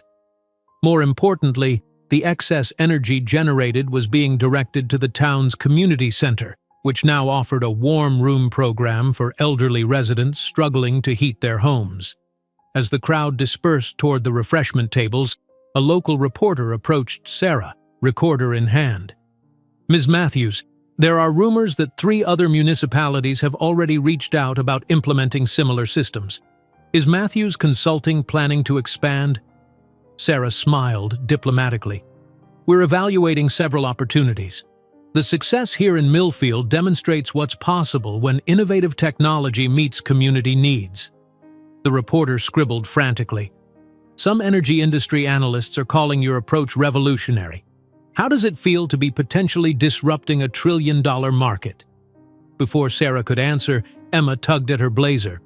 "Mom, Mr. Chen says there's a fluctuation in the thermal exchange rate. He wants you to see the dashboard." "Excuse me," Sarah told the reporter, grateful for the interruption. "Duty calls." The dashboard showed exactly what Sarah had predicted during development. The system was actually performing above specifications, requiring a recalibration of the monitoring parameters. As she made the adjustments, she felt a surge of validation. The technology worked, not just in theory or in limited lab tests, but in the real world, helping real people. 3 months after the Millfield inauguration, the first industry magazine cover arrived on Sarah's desk. Matthews Innovation, Revolutionizing Community Energy. The article detailed how the small consultancy had pivoted into clean energy technology with a solution uniquely positioned for struggling municipalities. Sarah had renamed the company Matthews Innovation shortly after the Millfield success, a subtle but significant shift that reflected their evolution from implementing others' technologies to creating their own. The original 15 employees had grown to 50, then 200 as orders poured in from towns and cities facing budget crises across the Midwest. They had outgrown their original office space within 6 months of the Millfield launch. Sarah now stood in their new headquarters, an entire floor of a commercial building in Chicago's Innovation District. Glass-walled conference rooms had replaced cramped cubicles, and a dedicated lab space allowed the engineering team to refine and improve the EnerGrid technology. "Mom, I fixed it!" Emma's voice carried across the office as the 10-year-old raced toward Sarah's office, laptop clutched in her hands. Behind her, Dr. Chen followed, an expression of bemused admiration on his face. "Fixed what, sweetheart?" Sarah asked, clearing space on her desk for Emma's computer. "The distribution algorithm was causing those micro outages in the Clearwater installation," Emma explained, turning the screen to show a simple but elegant piece of code. "See? The system was trying to optimize too frequently. I created a buffer that allows for smoother transitions." Dr. Chen shrugged helplessly. "I've been working on that problem for 3 days. She solved it in an hour." Sarah examined the code, impressed but not entirely surprised. Emma's aptitude for mathematics and logic had evolved into a genuine talent for programming. Her school had already moved her up 2 grade levels in math and science, and she still completed assignments with ease. "This is brilliant, Emma," Sarah said, pride warming her voice. "Would you like to implement it yourself?" Emma's eyes widened. "Can I? Really?" "Under Dr. Chen's supervision," Sarah qualified, exchanging a smile with the engineer. "But yes, it's your solution. You should see it through." That evening, as they walked home to their new condominium, a spacious 3-bedroom with views of Lake Michigan, Emma skipped ahead, chattering about the implementation plan for her algorithm fix. "When I grow up, I want to run the company with you," she declared, waiting for Sarah at a crosswalk. "We'll be Matthews and Matthews." Sarah's heart swelled. "That sounds perfect. But remember, you can be anything you want to be." "I know," Emma replied with the confidence of a child who had never been told otherwise. "But I want to build things that help people like you do." Later that night, after Emma had gone to bed, Sarah stood at her living room window, gazing at the Chicago skyline. Somewhere out there were the high-rise apartments where she had once lived with Jonathan, thinking that was the pinnacle of success, being the wife of a wealthy man. Now she understood true success, creating something meaningful, something entirely her own. Her phone buzzed with a text from her assistant. Mayor of Chicago confirmed for tomorrow's meeting. Full council will attend presentation. Sarah took a deep breath.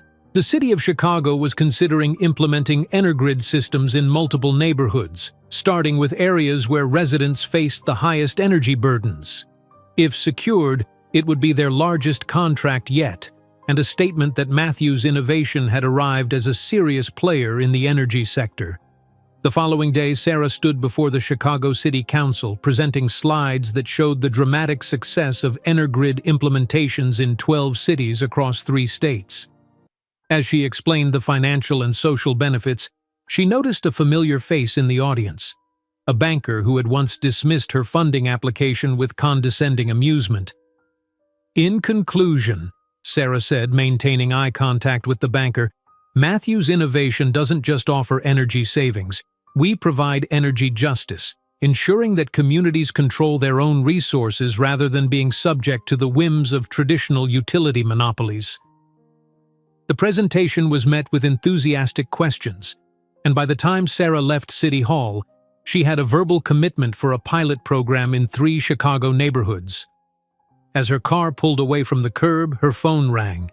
It was Barbara, calling from a beach in Portugal where she was enjoying her well-earned retirement. I just read about the Davenport implementation, Barbara said without preamble. 6,000 households with reduced energy costs. Sarah, do you realize what you've built in just 2 years? We're just getting started, Sarah replied, watching the Chicago skyline through the car window. How's retirement? Glorious. Though I admit I check your stock valuation more often than I should. Sarah laughed. Old habits die hard. Speaking of which, Barbara's tone shifted, becoming more serious. Have you considered taking the company public?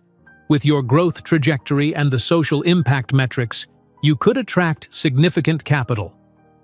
The question wasn't unexpected. Several venture capital firms had approached Sarah in recent months, offering funding in exchange for equity. She had rejected them all, unwilling to cede control of her vision. But an IPO, that was different. It would provide the capital needed for global expansion while allowing her to maintain direction of the company. I've been speaking with some investment banks, Sarah admitted. The timing might be right within the next 6 to 8 months. The preparations for going public consumed the next year of Sarah's life. Investment bankers, attorneys, accountants, and consultants filed through Matthews Innovation's headquarters, conducting due diligence, preparing financial statements, and drafting the prospectus that would introduce the company to Wall Street.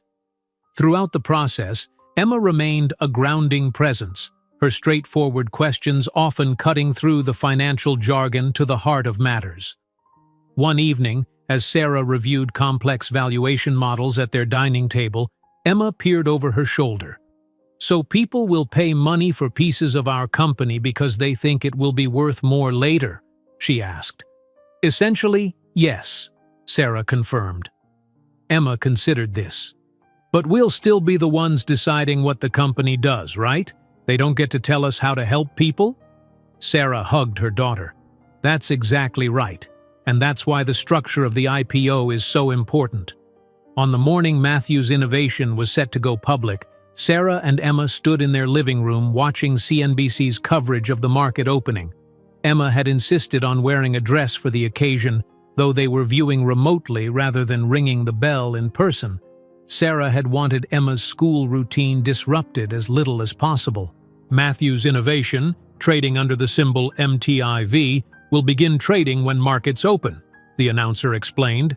The clean energy company priced its offering at $42 per share, above the expected range of $36 to $40, reflecting strong investor demand. Sarah held her breath as the first trades appeared on the screen. The stock immediately jumped to $55, then $60, then $70 in a matter of minutes. Is that good? Emma asked, eyes wide. Sarah nodded, momentarily speechless.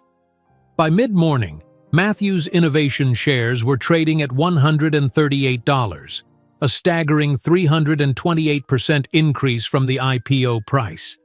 Text messages flooded Sarah's phone from employees who had received stock options as part of their compensation, many of whom had just become millionaires on paper.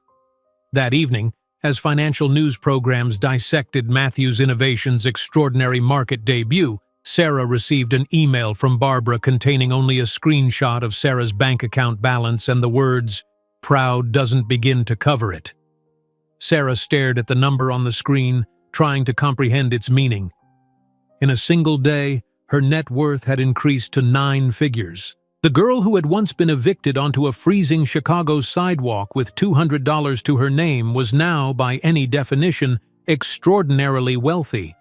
But as she tucked Emma into bed that night, Sarah knew the true value of what she had built wasn't measured in dollars. It was in the communities now paying less for cleaner energy. It was in the team she had assembled, many of whom had been overlooked or undervalued elsewhere. And most of all, it was in the example she was setting for her daughter, that with determination and vision, it was possible to transform rejection into remarkable success.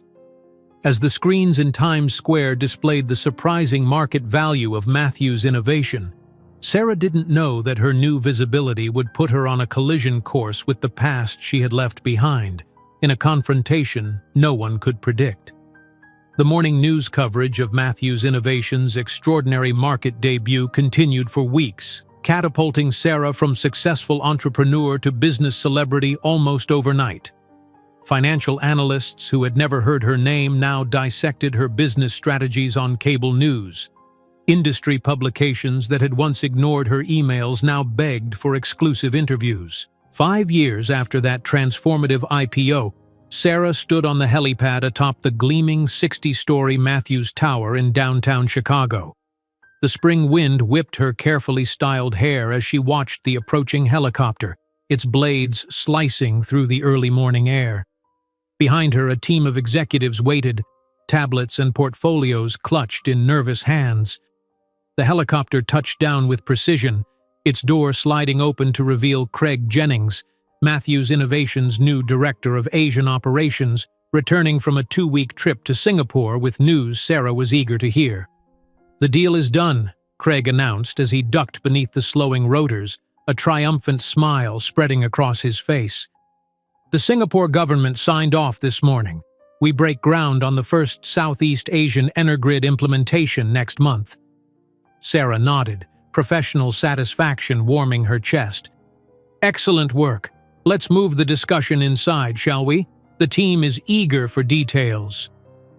At 43, Sarah Matthews had mastered the art of contained excitement. The woman who had once wept with joy over a modest raise now responded to billion-dollar deals with measured smiles and strategic questions. Her tailored Armani suit and deliberately understated jewelry conveyed exactly what she intended.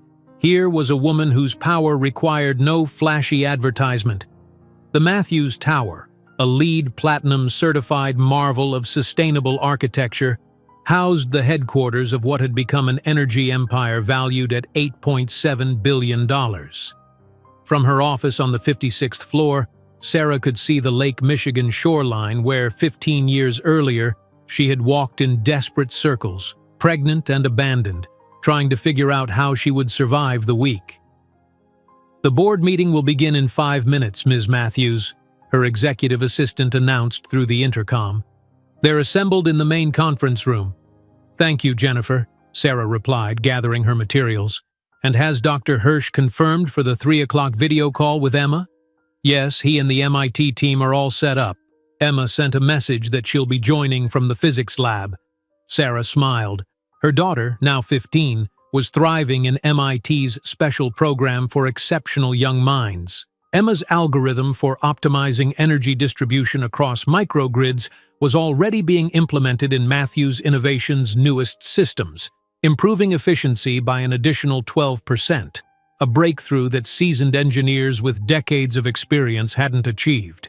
The board meeting proceeded with the precision of a well-rehearsed orchestra. Quarterly earnings had exceeded projections by 17%. The company's presence had expanded to 43 states, with international operations growing in Europe and now Asia. Most significantly, Their community impact program had reached a milestone. 15,000 families in low-income communities now received free or heavily subsidized energy through Matthews Innovation Systems. "I'd like to direct your attention to the acquisition section of your packets," Sarah said, turning to page 23 of the bound presentation. "As you can see, we've completed the acquisition of 3 regional real estate development companies at very favorable terms." Richard Olmsted, the 70-year-old venture capitalist who had been an early investor, raised an eyebrow. "Real estate, Sarah? That's a departure from our core business." Sarah nodded, acknowledging the concern. "A strategic departure. These properties include land parcels ideally situated for our next generation of urban energrid installations. Additionally, the existing buildings can be retrofitted as demonstration sites. The diversification also helps shield us from sector-specific downturns." What Sarah didn't mention was that the acquisition team had brought these particular companies to her attention because they were distressed assets selling significantly below market value.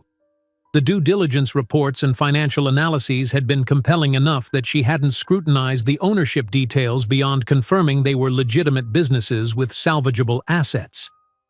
"These Reeves properties were particularly poorly managed," commented Elaine Cho, Matthews Innovations CFO. "Their debt-to-equity ratio was catastrophic. We acquired them for approximately 30 cents on the dollar." Sarah made a note on her tablet. "Ensure the transition teams handle the employee situations with our usual care. I want to retain as many staff as possible, particularly the maintenance and facility management personnel." "Of course," Elaine nodded. "We'll follow the standard Matthews integration protocol." After the meeting, Sarah returned to her office to prepare for the video call with Emma. She adjusted the large monitor on her desk, smiling as her daughter's face appeared, framed by the sterile white walls of an MIT laboratory. "Mom, wait till you see what we've done with the thermal exchange algorithm." Emma's enthusiasm radiated through the screen. At 15, she was the perfect blend of Sarah's determination and Jonathan's analytical precision, a combination that sometimes gave Sarah a bittersweet pang when she recognized Jonathan's expressions or mannerisms in their daughter. "Show me," Sarah said, leaning forward with genuine interest as Emma shared her screen, walking through complex calculations and code that, despite Sarah's technical knowledge, pushed the boundaries of her understanding. "Dr. Hirsch thinks this could improve cold weather performance by 23%, Emma concluded, her eyes bright with excitement. "That's extraordinary, Em. I'm so proud of you." Emma's expression shifted slightly, a familiar crease appearing between her brows. "The Clinton Foundation Gala invitation arrived at my dorm yesterday. Do we really have to go to that, Mom? I have midterms the following week." Sarah sighed. The annual Clinton Foundation Gala in New York was one of the most prestigious social and philanthropic events of the year. Matthews Innovation had been selected to receive an award for their community energy program, and Sarah's presence was non-negotiable. "It's important, sweetie. Our community program is getting national visibility, which means more funding partners and potentially more families we can help. Besides," she added with a gentle smile, "you can study on the plane." Emma rolled her eyes good-naturedly. "Fine, but I'm not wearing anything with sequins or ruffles." "Deal. We'll go shopping when you're home next weekend." After the call ended, Sarah walked to the floor-to-ceiling windows of her office, gazing out at the Chicago skyline now dotted with energrid installations, distinctive solar arrays and elegant thermal storage units that had become status symbols for forward-thinking buildings. From this height, she could see the apartment building where she had once lived with Jonathan, now dwarfed by newer developments. Jennifer's voice came through the intercom again. "Ms. Matthews, your 4 o'clock with the PR team about the Clinton Foundation Award is ready." The public relations team had prepared a comprehensive strategy for leveraging the award for maximum impact. As they walked Sarah through the media opportunities and speaking points, she found her attention drifting to a notification that appeared on her tablet, a financial news alert about struggles in the luxury real estate market. Many high-end developers overextended during the boom years, the analyst was quoted saying. Now they're facing a perfect storm of rising interest rates, changing luxury buyer preferences, and increased competition. Sarah swiped the notification away, returning her focus to the PR presentation. She didn't notice the small photograph accompanying the article. Jonathan Reeves at a shareholders' meeting, looking considerably more strained than the confident man who had once told her she would never be enough.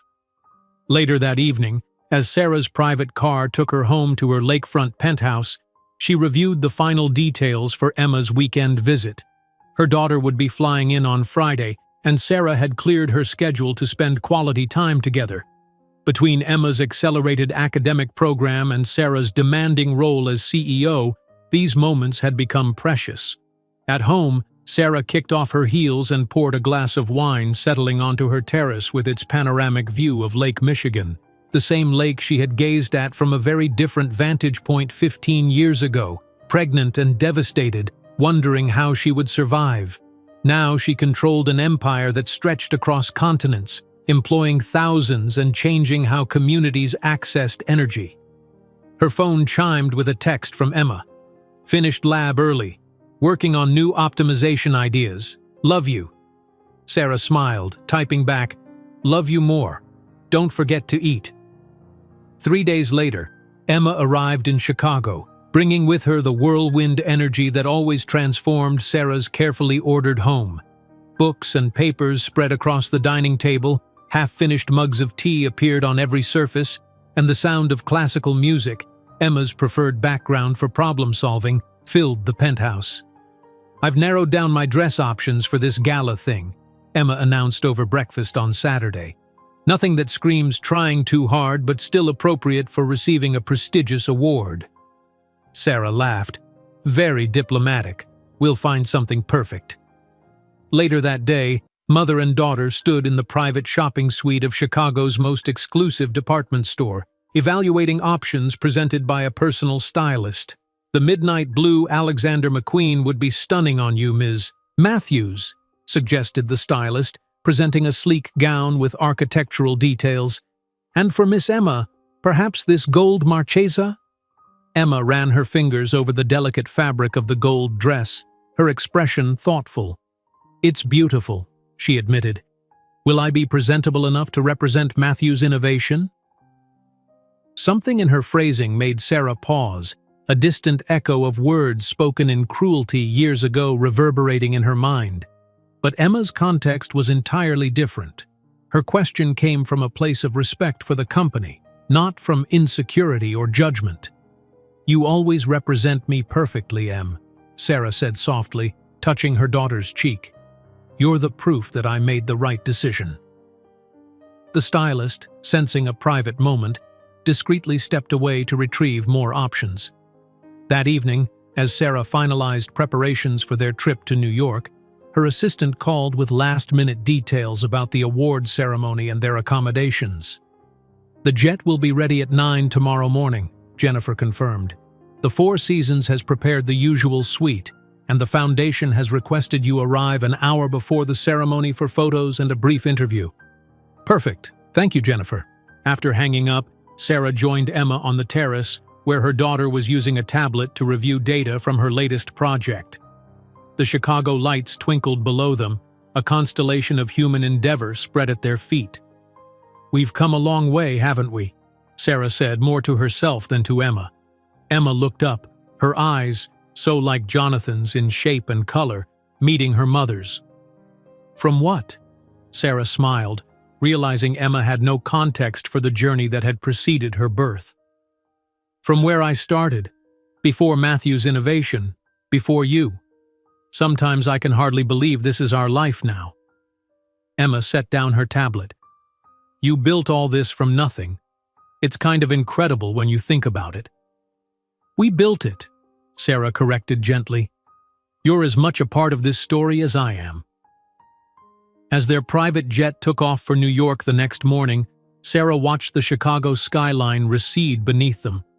She had no way of knowing that destiny had orchestrated a reunion that would shake the foundations of her carefully built new world, and reopen wounds she believed had long since healed.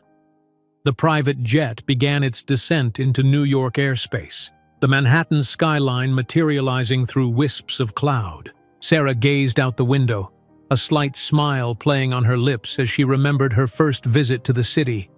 A wide-eyed tourist from Indiana who had marveled at the towering buildings and endless possibilities. Now she returned as one of the most powerful businesswomen in America, her company's logo emblazoned on the very jet carrying her through these skies. "We'll be landing in 15 minutes, Ms. Matthews," the pilot announced over the intercom. "Weather in New York is clear, 68 degrees. Emma looked up from her tablet where she'd been fine-tuning algorithms during the entire flight. "I suppose I should change soon," she said, eyeing the garment bag hanging near the cabin door. "Probably a good idea," Sarah agreed, already mentally transitioning into the poised, public version of herself that galas like this required. 2 hours later, their limousine pulled up to the Metropolitan Museum of Art, its grand facade illuminated for the Clinton Foundation Gala. Photographers lined the entrance, flashbulbs creating a storm of light as celebrities, politicians, and business luminaries made their way up the iconic steps. When Sarah emerged from the car, a ripple of recognition passed through the press line. The golden dress she'd selected was understated yet unmistakably elegant, projecting exactly the image she intended. Successful without being ostentatious, confident without arrogance. Behind her, Emma stepped out in her champagne-colored gown, looking older than her 15 years and remarkably poised. "Ms. Matthews, Sarah, over here!" called the photographers, their cameras clicking rapidly. Sarah navigated the press line with practiced ease, positioning Emma beside her for several photos before moving toward the entrance, where an event coordinator waited to escort them inside. "Ms. Matthews, we're so honored you could join us tonight," the young woman gushed, leading them through the grand entrance hall. "The Foundation is particularly excited to recognize your community energy initiative. The award presentation will be after dinner, around 9:30. Inside, the museum's vast hall had been transformed into a glittering wonderland. Crystal chandeliers hung from the ceiling, casting prismatic light over elaborately decorated tables. The elite of American society mingled beneath priceless artworks, glasses of champagne in hand, the gentle hum of string quartet music underlying the buzz of conversation. "Sarah Matthews," a booming voice cut through the ambient noise. Senator Wilkins, a silver-haired man with a perpetual campaign smile, approached with arms outstretched. "The revolutionary of sustainable energy. I read about your expansion into the international market. Impressive stuff." "Thank you, Senator," Sarah replied, accepting his handshake. "We're particularly excited about our Singapore project. The potential impact on developing economies is substantial." "And who is this brilliant young lady?" he asked, turning to Emma. "My daughter, Emma," Sarah said proudly. "She's currently at MIT, developing optimization algorithms for our next-generation systems." The senator's eyebrows rose. "MIT? At your age? Extraordinary." As the evening progressed, Sarah moved through the crowd with diplomatic precision, navigating conversations with CEOs, celebrities, and political figures. Emma remained by her side, impressing everyone she met with her articulate explanations of complex energy concepts, occasionally causing her mother to marvel at the confident young woman her daughter had become. It was during a conversation with the CEO of Goldman Sachs about sustainable investment strategies that Sarah's world tilted on its axis. From across the crowded room, through a momentary parting of the crowd, she caught sight of a face that, despite the passage of 15 years, she would recognize anywhere. Jonathan Reeves stood near a column, champagne flute in hand, deep in conversation with an investor Sarah recognized from financial news programs. The recognition hit her like a physical blow, causing her to miss the banker's question entirely. "I'm sorry, could you repeat that?" she asked, fighting to keep her voice steady. As the banker continued, Sarah's eyes returned involuntarily to Jonathan. Age had altered him. His once dark hair now showed significant gray at the temples, and lines had formed around his eyes and mouth. He looked thinner than she remembered, his expensive suit hanging slightly loose on his frame. Beside him stood a woman perhaps 15 years his junior, blonde and beautiful in the conventional way of second wives, her diamond jewelry catching the light with every gesture. Emma noticed her mother's sudden tension. "Mom, is everything okay?" Sarah took a deliberate breath, centering herself. "Yes, sweetie. I just recognized someone from a long time ago." "Someone important?" Emma asked, curious. "Someone from the past," Sarah replied carefully. "It's nothing to worry about." Throughout dinner, Sarah found herself acutely aware of Jonathan's presence in the room, though they were seated at opposite ends of the vast space. She could feel the weight of his occasional glances, sense the moment when he must have realized who she was. The surrealism of the situation struck her, sitting here among the elite, being honored for her achievements, while the man who had once declared her fundamentally insufficient watched from afar. When the program began, Sarah forced herself to focus on the various speakers and presentations. The Foundation's work was important, and she genuinely supported their initiatives. But part of her remained vigilant, aware of Jonathan's presence like a splinter beneath her skin. "And now," announced the evening's host, "we're honored to recognize Sarah Matthews, founder and CEO of Matthews Innovation, whose revolutionary community energy program has removed 15,000 families from energy poverty. From a single mother fighting against all odds to one of America's most influential women, her story personifies the American dream." The crowd applauded as Sarah made her way to the stage, the spotlight following her path. As she accepted the Crystal Award, she caught sight of Jonathan again. His face had paled at the mention of single mother, his knuckles white around his champagne glass. Beside him, his wife leaned over to whisper something, her expression curious. Sarah's acceptance speech was brief but powerful, focusing on the communities her technology had helped rather than her personal journey. As she returned to her seat, the weight of eyes followed her, including, she knew, Jonathan's. After the formal program concluded, guests moved to the museum's terrace for the reception.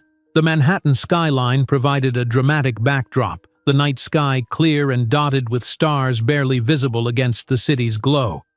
Sarah was engaged in conversation with a group of potential investors when she felt a presence at her elbow.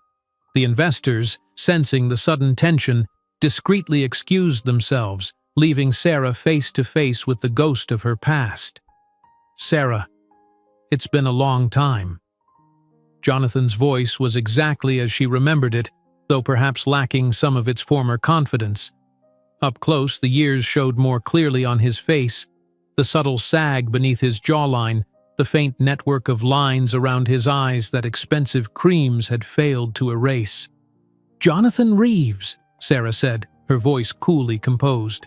"The man who said I would never be anything more than a waitress from Indiana." He attempted a smile, but it faltered under her steady gaze. "You look well. Very well, actually." $8 billion tend to do that to a person," she replied with a slight smile. "How is the real estate market? I heard your company faced difficulties recently." The barb struck its target.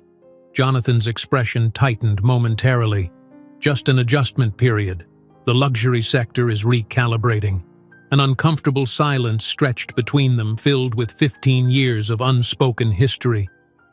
"So," he finally said, his eyes darting briefly toward Emma, who stood chatting with a renowned physicist across the terrace. "That young woman is Emma, my daughter." Sarah's emphasis on the possessive was subtle but unmistakable. "Our daughter, biologically speaking." Jonathan swallowed visibly, his composure slipping. Before he could respond, Emma approached, tablet in hand, completely unaware of the man's identity. "Mom, Dr. Hirsch wants to discuss implementing my algorithm in the Phoenix projects," she said, holding up the screen displaying complex equations. "He thinks we can increase efficiency by another 4% with minimal hardware adjustments." Jonathan froze, staring at the girl who was undeniably his daughter. The resemblance was striking. Emma had his eyes, his nose, the same defined jawline. But there was something else about her, a confidence and sharp intelligence that radiated from every gesture. "Emma, this is Jonathan Reeves," Sarah introduced with remarkable composure. "An acquaintance from the past." "Pleasure to meet you, Mr. Reeves," Emma said politely, extending her hand. "Are you in real estate? I read about Matthews Holdings acquiring Reeves Properties last quarter, one of our subsidiaries, I believe." The innocent comment landed like a precision strike. Jonathan's face paled further as he shook Emma's hand mechanically. "You purchased my companies?" "3 of them, actually," Sarah confirmed with professional detachment. "They were undervalued and fit our diversification strategy. Business is business, Jonathan." Other guests began to drift toward their conversation, attracted by Sarah's presence and the palpable tension emanating from the interaction. "Is it true that Matthews Innovation is developing the system that will revolutionize the East Coast power grid?" asked a senator, unknowingly interrupting the charged moment. "Yes, Senator. Emma here is the mind behind the core algorithm," Sarah responded with evident pride.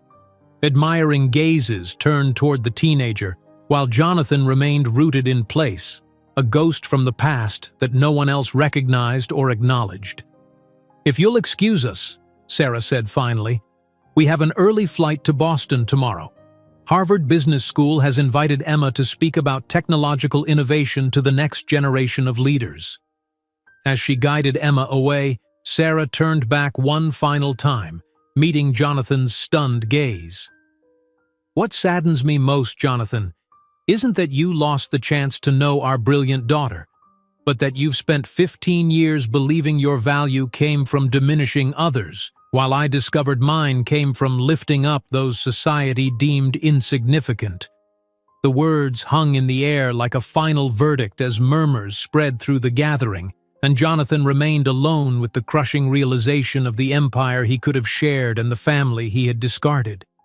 Sarah's words lingered in the air like smoke as she guided Emma through the crowd, nodding politely to dignitaries who tried to catch her attention. Behind them, Jonathan remained frozen, the weight of her parting statement settling on his shoulders like a physical burden. The following morning, Sarah's phone vibrated incessantly as notifications flooded in. The first came from her PR director, a link to page 6 with the headline, "Tech Billionaire Confronts Ex Who Abandoned Her Pregnant." By noon, variations of the story had spread to business publications and social media, each adding more details gleaned from eager gala attendees who had witnessed the exchange. "Did you see this?"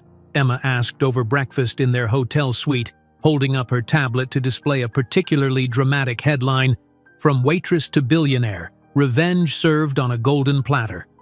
Sarah sighed, stirring her coffee. "I suppose it was inevitable. People love drama." "Are you okay?"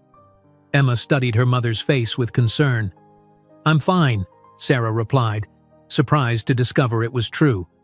15 years is a long time. He can't hurt us anymore. 6,000 miles away in a Manhattan penthouse, Jonathan Reeves was not fine. He stared at the tablet in his wife's manicured hands, the blood draining from his face as he read the details of his past cruelty splashed across the screen. "You abandoned a pregnant woman? Your own child?" Brittany's voice rose with each word, her carefully cultivated socialite composure cracking. "Do you have any idea what this makes you look like? What it makes me look like for being married to you?" "It wasn't like that," Jonathan protested weakly. "The articles are sensationalizing. Did you or did you not leave Sarah Matthews when she was pregnant with your daughter?" Brittany demanded, her blue eyes cold with fury. Jonathan's silence was answer enough. "My God," she whispered, tossing the tablet onto the marble counter where it skidded to a stop against his untouched breakfast. "I married a monster." By the end of the week, 3 members of Jonathan's board of directors had tendered their resignations. Their formal letters cited pursuing other opportunities, but the personal calls that followed were brutally frank. "I have 3 daughters, Jonathan," explained Richard Hargrove, who had served on the board for 12 years. I can't in good conscience continue our association after learning how you treat women and children. It's not personal, it's ethical." It was, of course, entirely personal, and Jonathan knew it. The resignations were just the beginning. Within days, investors began quietly withdrawing support from Reeves Properties' remaining projects. A prestigious philanthropic foundation in New York rescinded their invitation for him to join their board. Former allies suddenly found their schedules too full for lunch meetings. Desperate, Jonathan reached for the one thing he believed could fix any situation: money. He sent a massive bouquet of rare orchids to the Matthews Innovation headquarters in Chicago, along with a handwritten note requesting a private meeting. The flowers were returned the same day, the note unopened. Next, he tried emails, formal at first, then increasingly urgent. Each received the same automated response: "Thank you for your message to Sarah Matthews. Due to high volume, all correspondence is initially reviewed by the Office of the CEO. If your matter pertains to business operations, please contact the appropriate department. Personal correspondence is respectfully declined at this time." Phone calls to Matthews Innovation yielded nothing but polite stonewalling from Jennifer Lopez, Sarah's impenetrable chief of staff. "Ms. Matthews appreciates your attempts at communication, but suggests any matters be addressed through proper corporate channels. If this concerns recent acquisitions, our legal department is available for clarification." After 2 weeks of futile attempts, Jonathan boarded his private jet to Chicago, determined to force a meeting. The receptionist in the soaring lobby of Matthews Tower greeted him with practiced professionalism. "I need to see Sarah Matthews," he demanded, forgetting the charm that had once been his most reliable tool. "Do you have an appointment, sir?" Her smile never wavered. "No, but she'll want to see me. Tell her Jonathan Reeves is here." 20 minutes later, after numerous calls and visible consultation with security, the receptionist delivered the verdict. "I'm sorry, Mr. Reeves, but Ms. Matthews is currently on a 2-week business trip to Asia, expanding operations in Singapore and Tokyo. Her office suggests scheduling through proper channels upon her return." Jonathan returned to New York defeated, only to find Brittany packing her designer luggage. "Where are you going?" he asked, his voice hollow. "To my mother's in Boston," she replied without looking at him. "I've already spoken with my attorney. Expect paperwork next week." It took Jonathan another month and the hiring of an exorbitantly expensive crisis management firm to secure a meeting at Matthews Innovation. When the appointment was finally confirmed, he spent hours selecting his suit, rehearsing what he would say, how he would explain himself. But when he arrived at the designated conference room on the 53rd floor, Sarah was nowhere to be seen. Instead, 3 corporate attorneys sat at the gleaming table, expressions professionally neutral. "Where is Sarah?" Jonathan demanded, remaining standing as the door closed behind him. "Ms. Matthews is extremely busy, Mr. Reeves," explained the lead attorney, a woman in her 50s with penetrating eyes. "She runs a global company and has a daughter to raise. She's delegated this meeting to our team." The meeting lasted exactly 22 minutes. The attorneys clarified the terms of the Reeves Properties acquisitions, confirmed that all transactions had been legally sound, and politely but firmly declined Jonathan's request for a personal meeting with either Sarah or Emma. "Ms. Matthews has instructed us to inform you that while she harbors no ill will, she sees no benefit in rehashing painful history," the lead attorney concluded, closing her portfolio with finality. Meanwhile, Emma had discovered the full truth about her father through the media coverage. She approached her mother one evening as they shared dinner in their penthouse, her expression thoughtful. "He really said all those things to you?" she asked quietly. "That you'd always be just a waitress from Indiana? That I would make you more useless than you already were?" Sarah set down her fork, considering her answer carefully. "Yes," she said simply. "He believed I wasn't enough for the world he belonged to." Emma was silent for a moment, absorbing this. "Well, technically now we belong to a world he doesn't have access to," she observed with a logic beyond her years. "Is that what they call poetic justice?" A smile touched Sarah's lips. Justice isn't about having more money or power than him, sweetheart.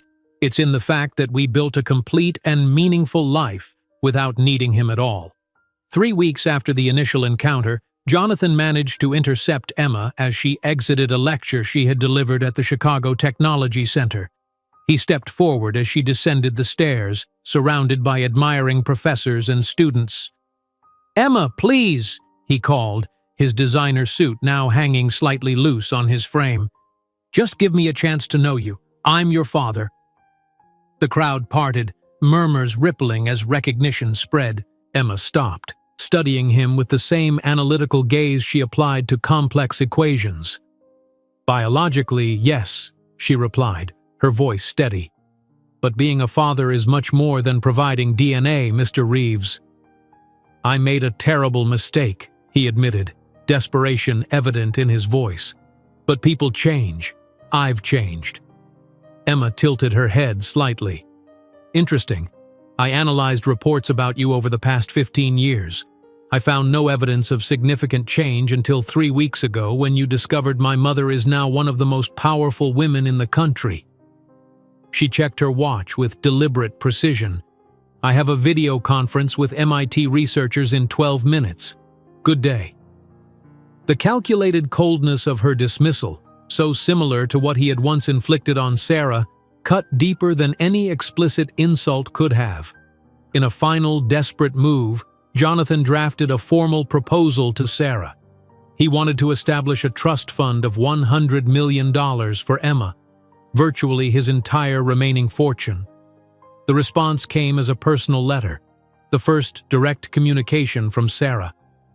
"Jonathan, Emma and I appreciate your offer but must decline. She already holds stock in Matthew's innovation valued at approximately $1.2 billion, in addition to her own patents and investments. More importantly than any financial value, Emma possesses something money cannot buy. She grew up knowing she is unconditionally loved and valued exactly as she is. I don't seek revenge, Jonathan.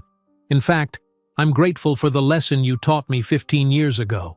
You showed me exactly the kind of person I didn't want to be, and the kind of world I didn't want for my daughter. I wish you peace and genuine personal growth. Sarah Matthews." The letter, in its serene tone devoid of bitterness, represented the final blow. There was no anger to fuel his hopes, no hatred to justify his pursuit. There was only the quiet indifference of someone who had moved on long ago.